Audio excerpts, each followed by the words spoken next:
Well, let's continue talking about your writing. So clearly, your first foray into writing started writing true crime non-fiction based on your policing experience, and with your first two books, Babes in the Wood and Death Comes Knocking. Then you made the transition into writing fiction, and you've got I believe it's your three-book series, City on Fire, Force of Hate, and Bad for Good, based on the Detective Joe Howe series. And I believe they're all set in Brighton. Is that correct? Yeah, that's right. I decided that I wanted to have a go at writing fiction. By this time, I was working with a lot of novelists, helping them get their policing right, and I kind of stories were coming into my head. I was thinking, oh, this is a natural progression for me to try my hand at fiction. Didn't know what I'd be like at it at all. But you know, as you know, and your listeners will know, there's a lot of police procedurals out there, a lot of kind of whodunits and a lot of detectives going around kicking doors down and that sort of thing. And one, I didn't really want to write that kind of stuff, and two, I just felt that it had been done and done and done very, very well by a lot of very prominent authors, including Peter James.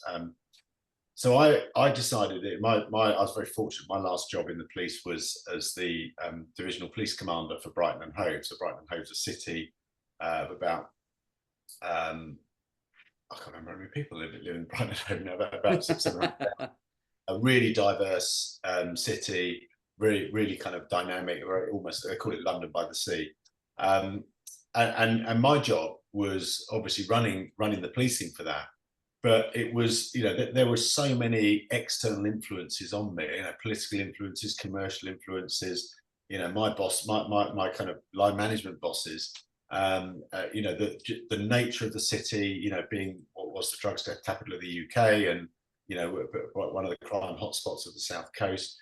My job was much more than policing, but equally it was really, really exciting. They were trying to kind of balance all these things and create this kind of sterile corridor between the political nonsense and the officers that are actually doing the real work on the ground. Was a constant juggling act. And I'd read so much. I mean, I'm sure we all are, aren't we? I'm an absolutely fanatical reader, and every senior officer you see or you read, or not everyone, that's a generalization, but a lot of senior officers that you read about tend to be kind of egotistical, career hungry, operationally inept people who seem to be only there to get in the way of the people that are doing the job. And my experience, certainly my approach, I hope others would say this, of course I'm going to say this, my approach was completely opposite. My job was to enable people to do the job and to find money for them to be able to kind of run big projects, big investigations, big preventive community projects, that sort of thing, and to kind of bat off the politics and bat off my bosses from them, so they had this kind of this theatre that they could work in. And I just thought, well, we're at a time when policing is being cut by the government. Political influences are becoming more and more.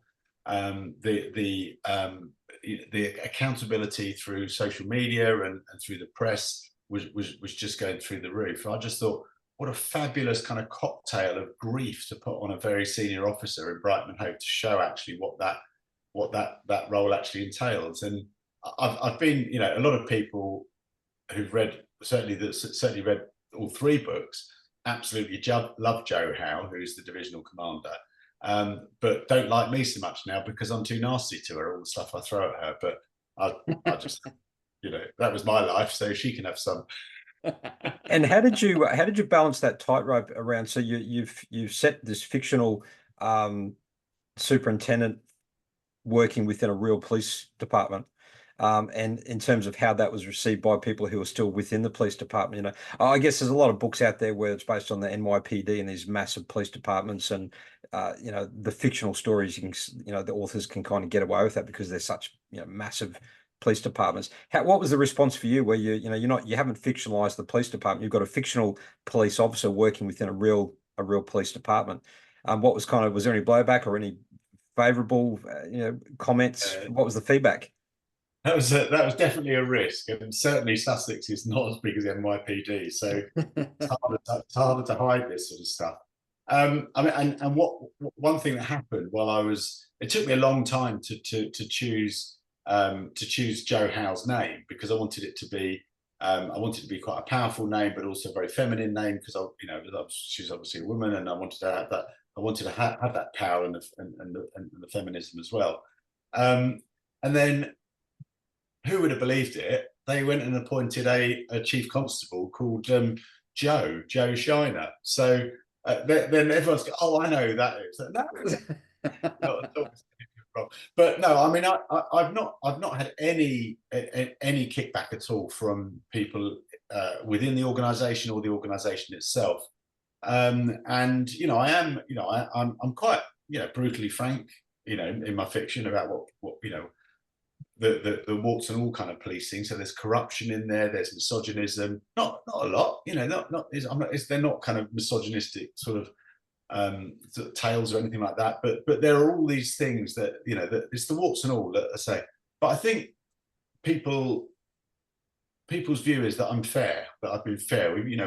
But for every corrupt officer, we've got someone that is just absolutely just goes beyond beyond the brief and is absolutely driven to do the right thing. So I think I think I'm fair in it, and we've all worked in the emergency services, and we know that there are shades of everything in that, and I think providing you show that, and don't, I mean, I would never write about a specific incident, a specific murder investigation. I'm influenced by things that have happened, but I don't write specifically, and none of my characters are wholly based on one person. Well, there's a couple of cameos that I put in just to annoy some friends, but they are friends. So yeah, I've had a few of those. Yeah, there's a couple of people I've sort of approached and said, "Look, do you mind if I use you as a character? Because I think you'd be brilliant." And so I give them the passages that are written or the short stories or whatever, and I say, "Look, are you happy with that?" And they've been going, "Yeah, I love it," and that sort of stuff. And there was one chap who insisted on me writing a story about him, and I just really? Oh, right. yeah, he was so how should we put it? Did you kill him? Oh look, no, he was a paramedic, and I based a paramedic on him, and he just sort of loved himself so much that he really. I actually didn't understand the depth of his narcissism because I pictured him as this complete asshole, and he loved it. So, hey, whatever. I bet those that you both knew absolutely loved it too. Yeah. I just quite very early on in Bad for Good, which is the first book. I use an almost real name, which is such an unusual word. I'll tell you what the name is. It's Dean Gartrell. So, and he's a scenes of crime officer, crime scene manager, and his name is taken from a chap called Dean O'Hara, who was a scenes of crime officer in Sussex. In fact, he moved to Australia, so I don't know if he's still in scenes of crime, but he's Dean O'Hara. And the second one is another scenes of crime officer called James Gartrell. And that's an unusual name, and in that, putting him in that role. But he says to me, "Oh yeah, no, I love your books. I love your books." I think, well, you haven't read them, have you? Because otherwise you'd have told me that you know who that So that's quite funny. So I guess, I mean, the burning question is, and I often get asked this myself in terms of, would it be fair to say that your story ideas are an amalgamation inspired by your own personal experiences? I guess the question is, to what extent are your fictional stories inspired by real characters, real experiences, even though you've fictionalized those?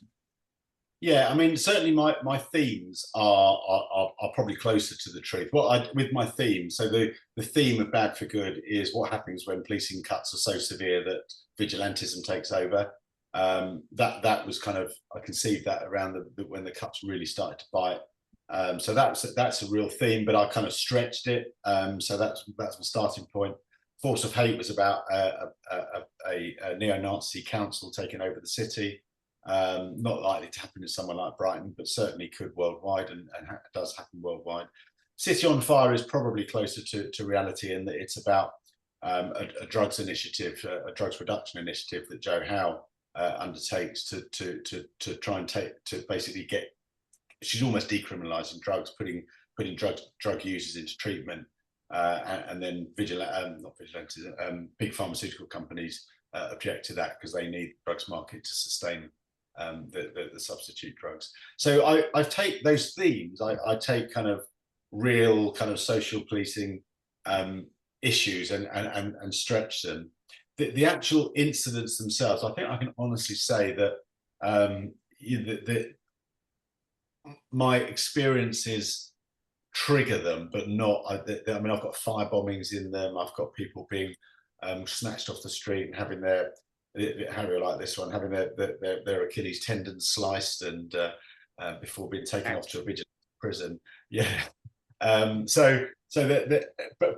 certainly the way in which police operate and talk and how they interact with themselves and the public and other organisations is as authentic as it needs to be for crime fiction without being sort of slavish.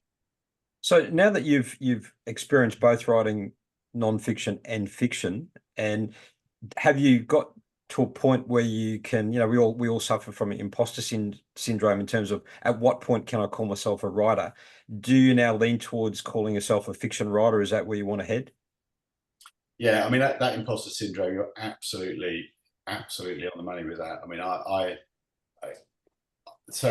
I first called myself an author on a form about a year ago, and that was I had 4 books out by then, because I just I don't know what it is, but I just think, am I not an author? I write I write books and I do some stuff, and it was my wife actually. We were going on holiday to Dominican Republic, and we were coming to land, and I was doing the old landing cards, and she said, "Come on, you need to finish that." And I went, "Yeah, but I don't know what to write as occupation, because I used to be a police officer, and then I was doing a lot of safeguarding work. I was kind of a safeguarding consultant and company director and that sort of thing." She said, "Just write author."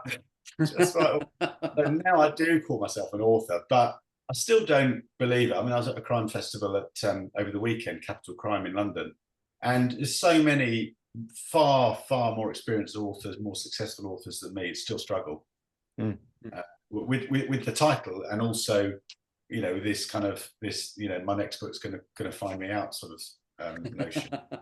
I mean, you must be. Are you the same? Yes, absolutely. Yeah. I don't know whether it should go away. What do you think? Because it kind of keeps you grounded, doesn't it, a little bit? Yeah, I think so. Yeah. I mean, mind you, you guys have got publishers. I haven't, so I'm still, I'm still a sort of, wannabe. So, but yeah, I mean, I'm 4 books in. Harry. I mean, I know so many independently published and self-published authors over here who make far more than I do. And you look at their kind of Amazon rankings and their reviews, and they've got far more readers than I have. I mean, I work with one, I advise one, and talk about businesswoman. She sends me a manuscript, so a year in advance she will tell me when the manuscripts will come to me, and she's absolutely on time every time. She's writing about 3 books a year, so God knows how she finds time to do it. But I think I know who you're talking about. Pardon? I think I know who you're talking about. Oh, who? It's not Rachel, is it? It is Rachel. Yeah. So I don't know any independent author who writes as much as she does. So yeah. I mean, she's done like 30 odd books in was it 10 years? I don't know what the total is. Rachel McLean we're talking about, aren't we? Oh no, sorry, a different Rachel then. So that's a different one. Rachel Abbott. We're talking about Rachel Abbott. Amphlett. Rachel Amphlett, because no. It's obviously in the name Rachel then, because no. I mean, I think we're moving away from the necessity. I mean, the necessity for traditionally published, authors being the only people that can claim. I mean, I'm on the board of the Crime Writers Association in the UK, and 2 or 3 years ago, and to my mind, it was about 10 years too late. But 2 or 3 years ago, they started admitting self-published authors. Because you're just because you haven't got this huge machine that nobody's ever, I don't know what you're like, Jack, but no one's ever satisfied with the publishing industry as a whole. But you know, you're working much harder than I am to get your books out there. I think the one advantage you've got, well, apart from the control, but there is that, you know, you sort of say that self-published authors can get like 3 books out in a year. I don't think you can do that as a, you know, in the sort of traditional sense, because that whole process takes so much longer. Whereas, you know, you can actually stack them and with doing it self-publishing. No, exactly. I think all of my books, including the 2 non-fictions, they've come out about a year after I've submitted the first draft, and that's not because they needed, you know, a huge amount of work. Obviously a little bit, but that was all around, you know, publication timetables, you know, getting into various retailers and that sort of thing. Cover design. I mean, you can compress that so much if you're independently or self-published. Yeah, I think I went to a GenreCon, and there was a one agent, and he was saying that he wanted the final proof, the final copy of the manuscript, at least 6 months before it got published. So, and I'm looking like, you know, I have my final copy at least 6 days before it needs to go to the printers and be published. Yeah. No, it's really contracted down, and that's not unusual for, you know, that's my experience. You know, I you know, definitely, and particularly if you're going out on submission. I mean, it's got to be before that. I mean, I've finished I finished my first edits on a new book in a new series yesterday, and I put it out to a couple of beta readers. And because I'm writing it out of contract, it's got to be, you know, it's got to be kind of pretty much there before it goes out on submission to other publishers. But you know, I'm thinking, you know, if that gets published this time next year, then I'm really lucky. So your 3-book series, the Joe Howe series, are you sticking with the trilogy, or are you looking to build on that series, or are you embarking on new, fresher projects? Yeah, I'd like to build on it. I've left it at a point where I could build on it, or I you know, that could be it. The reason I'm writing something new is because I want to stretch myself as a writer. Really, this is, you know, these books are very much writing what you know taken to the extreme. I'm writing, you know, a police officer in the force that I used to work in the city I used to work in, doing the job I used to do, suffering the challenges that I used to. So I just thought, well, I need to, you know, they're not non-fiction, but you know, they're definitely, you know, writing what I know. So I'm writing or this is possibly the first in a trilogy of an international organised crime thriller told from the point of view of an organised crime group. Because it was scary to write that, but I'd love to go back to Joe Howe, because I think, you know, I just love, you know, I just love the kind of the world that I've created and the mischief I can cause with her. Bless her. So one thing I'd like to really move into now are the programs that you offer to assist authors. So you've got one-on-one work that you do with authors, and manuscript reviews and writing courses and speaking events online and face-to-face. So my question is, how did that coincide in conjunction with your writing journey? So you started writing your non-fiction, and did you just organically fall into assisting other writers, and then it just kind of took on a life of its own? How did that sort of unfold? Yeah, more or less. I mean, I'd been helping Peter with his books, you know, for a little while, and helping him get the authenticity into those. And then when we published Death Comes Knocking, we were doing the festivals and library events, and you know, all the kind of the road shows that writers of Peter's sort of caliber are expected to do. And he would kind of talk about and also write about and publish about our relationship and how I advise him. And it sort of, it was quite quick then. After that, people were contacting me and going, oh, you know, you helped Peter, you know, I wonder if you could, you know, just give me a nod on this, or, you know, how does this work? And it kind of snowballed really quickly. And it was almost, you know, it was almost becoming overwhelming. And it was my wife that said, you know, you need to, you know, you can't keep doing this for a favor for people. You know, this is becoming a job, and you're supposed to be retired from the police, and you're doing all these, you know, and people are making money out of your advice. So I I kind of tentatively set up this, you know, I set up a business and everything, but I kind of set up this sort of service where, you know, I can you know, have one-to-ones with people, you know, either at the point where they're trying to conceive what their next book's going to be about, or they want to kind of talk through a particular plot point or character or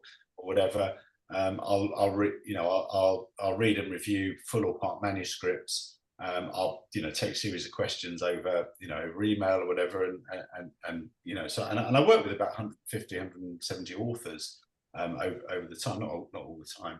And then I got in touch with a company called, because I thought, well, I could deliver courses around this. So I got in touch with a company called Professional Writing Academy, who used to deliver all the Faber courses, the online Faber courses, and do all the John York story stuff. And you know, long story short, we've now worked together, and I deliver their specialist crime program. So I do one-to-one masterclasses, not one-to-one, 1 week masterclasses on covert policing, police character and dialogue, custody and interviewing, forensics, and I'm about to do one on dynamic policing.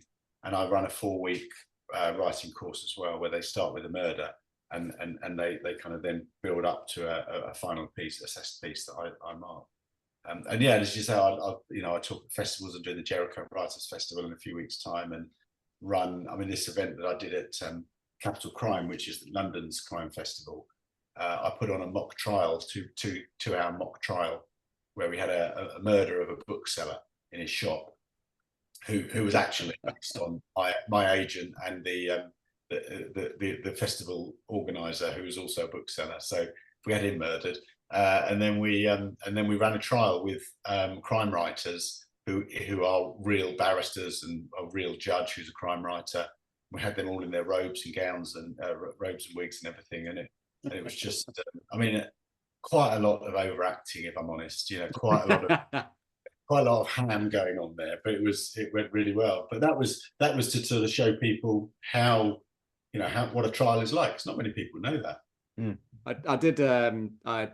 Briefly, I was a assistant senior crimes officer in the UK. Before I was trying to get into the ambulance service, and they were looking, you know, when they were trying to push bulk crime being solved so they could get everybody on the DNA database and the fingerprint database. And so they brought in a whole lot of assistant SOCOs to do all of the bulk stuff. And I got to do the course up in Sunderland, or up that way. Durham, isn't it? Durham, that's it, yeah. And it was the best. One of the best bits of it is you had to go, you were given, at the end, you were given this scene to deal with and a few sort of items you had to go and do. You prepared, you know, you did wrote up all your evidence, and then they brought in an actual barrister, and two barristers. One was the prosecutor, and he'd come in and he was so nice, and he would just lead you through all your evidence, and it was fantastic. And then they had the defense guy in, and he just ripped you a new one, and you were there just, what the hell just happened? You know, it was just some sort of simple stuff. I'd missed one thing off, which I'd missed the arrow off the shoe print that I'd taken as below a windowsill, and it meant that you didn't know which way the person was, whether they were coming out with it. And he just absolutely trashed my whole evidence with it, and you're just like, oh my god, yeah. So, but it was really fun to it was good learning that process. Yeah. So Graham, with the services you offer it for authors who are at different levels of their journey, whether it's conceptual stage, to you also do manuscript reviews where you will do a complete review. So just tell us a little bit more about the different kind of layers of services you offer to authors, and kind of how they can seek you out, and, you know, expectations around what you can assist with. So if we start right from the beginning, if people are thinking, I've got this story, and you know, they can be, you know, some of them are you know, or basic debut writers, you know, they've never written anything before, and they just want to write this crime novel, right the way through to, you know, sort of household names.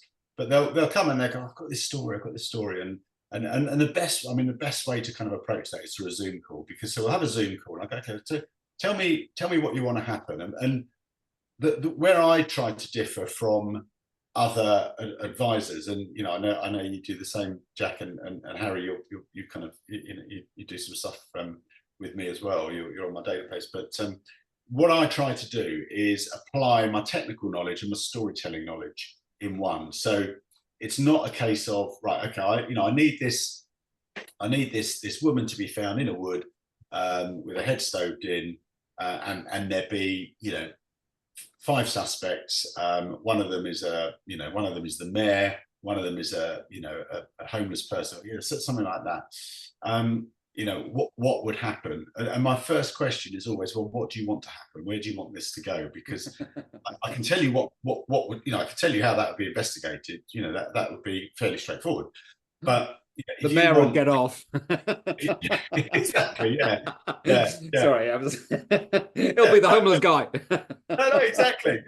That's what people would think. Oh, it's going to be that, or they'll cliche the mayor. So the mayor might actually be somebody that was a homeless person. So where do you want this to go? And the reason the Zoom call works so well for that is that we can be kind of creatively collaborative. So I can go, yeah, okay, no, I understand that now. Okay, so what you could do is this, and what could happen is that. I know we're not talking about manuscript reviews. I'm doing a manuscript review at the moment where somebody has set a book on a kind of remote island, which is always a good thing to do, because then you've got an excuse for not having, the cavalry will turn up. Remote island, inclement weather, no one can get all that sort of stuff. But they've got the local GP, the local doctor, doing the post-mortem. Well, that just couldn't happen because the doctor wouldn't have the skills to do that. But yeah. I can understand why they've done it, because they want some knowledge to go into what what the findings of the post-mortem actually mean in terms of local knowledge. So I'm gonna tell this author that, don't have that doctor doing the post-mortem, but have you can have him in the room. You can have him in the room. You can find a reason for them to be in the room so that they can then introduce all of the kind of the local history and context that's important for the story. So, because the story always comes first, but you can't, if you're doing that over the Zoom call, then we're chatting, we're kind of chewing things over. And what kind of character is it? Is it, is your lead officer a rule breaker, or are they someone that's going to buy the book? Because if they're a rule breaker, we can get them to do a lot more than if they're a buy the book. And if they're a buy the book, are we going to get them to kind of have a point where they go, where they become a rule breaker? And so, because, you kind of know, I know, and what those sorts of people are like within the context of the organization and the operations they're involved in. So that's so I do that, and then people will come to me and go, I'm 3 weeks away from my submission deadline, and I've got this plot hole, and I really don't know where to go with it. And then then it's a bit different, because then you're thinking, right, I'm not going to tell this person to rewrite the book, but I know we're going to talk about this in a bit, but one of the things in the UK is that detectives never carry firearms, and then if you've got a firearms operation, they will never be on that firearms operation. We've got dedicated teams that do that. They go in, make it all safe, and then the detectives come in afterwards once it's safe. It's just how the way it works. And yet you get people that have the detectives going in with the firearms officers, and it's really important that they're in there because they've got to find this and they've got to find that. And sometimes you just think, God, I wish you'd spoken to me 6 months ago before you started writing. But I'll sit down with them and okay, well, where are we? Why do you need this to happen in this way? And what's your end game, and how can we reach that in a more authentic way? Sometimes, sorry, go on. Sorry, I like what you said about it's a collaboration. It's almost like a problem solving exercise, and I've done this with one-on-one work I've done with crime writers as well, where exactly the same process. They tell me what they've written or what their plans are, and instead of being too pragmatic and saying, well, look, if it needs to be 100% procedurally correct, it has to be this way. I think when you're coming from it both as a former police officer and also a fiction author, you can be a little bit more forgiving and sort of say, look, you don't want being rigid and being sticking to procedures to really be sacrificing a good yarn and taking away from the story. So it's about problem solving and discussing ways with, okay, look, maybe we can kind of bend the rules here, and you don't, as you say, you don't have to rewrite it, but here's some ideas. For example, I worked with an author, and she'd pretty much written her manuscript, and we're going through to make sure that some of the procedural aspects were correct. And she said, so my lead forensic officer, who's a police officer, I've made her a really interesting character because she's hearing impaired. She's deaf. I went, oh, hang on, stop there for a minute. So is she deaf because she was hearing impaired from a child? Oh yeah, she's always been deaf. I said, well, that's a problem because she never would have made it through the police academy, because unfortunately hearing impaired people would be not able to successfully go through and be sworn in as a police officer. So perhaps you need to make it that she was a police officer and then she suffered some sort of workplace trauma, which affected her hearing. So she's still currently a police officer. That's more believable. Or you can make her a civilian forensic officer. So that was just one example where she said, oh, that never occurred to me. So it's interesting when you have these conversations, you can help them and again, allow them, give them options, and then they can choose which direction they go. I mean, that's a really good example of that, because somebody that from your previous world that wasn't a storyteller might say, no, can't be deaf, and that's it. And to her, you probably killed the story, but you add in that extra, I know why you want to do this, so let's find a way to help you. That's the value of having people with technical knowledge and storytelling knowledge in one, that they can apply both sides of the brain. I did have in my last book, High Acuity, obviously my experience, half the book's based in a plane, and my experience is as a paramedic, not as flying a plane or anything else. And so obviously, there's a limit to what you can get from Google. And I did get a pilot and a Boeing engineer to review it. Unfortunately, it was at the late stages that it was just like, there were so many, no, this can't happen, this can't happen, this can't happen. It was just like, oh my God. I managed to fix most of it. There was one bit was like, I sort of didn't do the safety check, when on the takeoff. And sort of just said, oh no, because that would have caused too many problems and people would have seen. And he's just like, nah, that they won't take off unless that safety check is done. They will not take off. You can't. That would just cause a complete stop. And so I had to rewrite that section to basically say something like they play the video. So they didn't have to walk down the aisle and do the checks or do the whole presentation because it was done on the video. And that got away with it. But there were, I think in the end, there was 3 things that I couldn't fix. And the way I did that was just put at the end a caveat in the acknowledgement saying, the experts pick these things up.